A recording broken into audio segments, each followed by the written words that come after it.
সরকারি দপ্তরে one time plastic পণ্য এবং পলিথিনের ব্যবহার না করতে নির্দেশ দিয়েছেন প্রধান উপদেষ্টা ডক্টর মোহাম্মদ ইউনূস। সেই সাথে নাগরিকদের প্রতি একই আহ্বান জানিয়েছেন।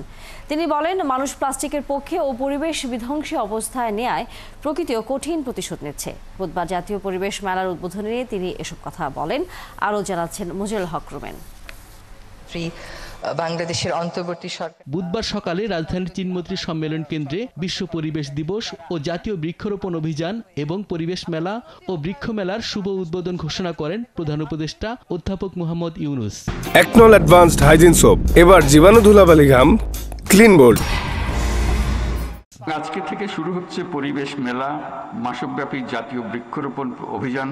আমি পরিবেশ মেলা, বৃক্ষ মেলা ও বৃক্ষরোপণ অভিযান 2025-এর শুভ উদ্বোধন ঘোষণা করছি। অনুষ্ঠানে তিনি বলেন, পরিবেশ ধ্বংসকারী উন্নয়ন আর যাই হোক তা উন্নয়ন নয়। প্রধান উপদেষ্টা জানান, পরিবেশ রক্ষার কাজ শুধু সরকারের একার নয়, প্রতিটি নাগরিককে এই দায়িত্ব পালন করতে হবে। আমি দেশের সকল নাগরিকের প্রতি ওয়ান টাইম প্লাস্টিক পণ্য ব্যবহার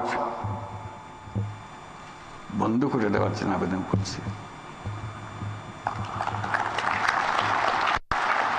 এর প্রাথমিক পদক্ষেপ হিসেবে আমি ইতিমধ্যে সরকারি সকল কার্যালয়কে একটি সুনির্দিষ্ট সময়সীমার মধ্যে ওয়ান টাইম প্লাস্টিকের ব্যবহার বন্ধ করার নির্দেশ দিচ্ছি।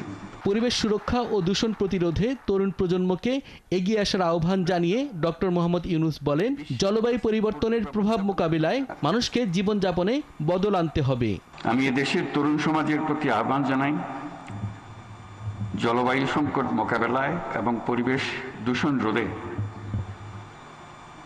তোমরা তোমাদের কার্যকর ভূমিকা অবশ্যই রাখবে। অনুষ্ঠানের প্রধান উপদেষ্টা পরিবেশ সুরক্ষায় গুরুত্বপূর্ণ অবদান রাখায় 31 ব্যক্তি ও প্রতিষ্ঠানকে পুরস্কৃত করেন। প্রথম আনন্দের সংবাদটি হলো, আজকে পরিবেশ, বন ও বন্যপ্রাণীর জীবন রক্ষায় অসামান্য অবদান রাখার জন্য 31টি প্রতিষ্ঠান ও ব্যক্তিকে জাতীয় পুরস্কার দেওয়া হচ্ছে।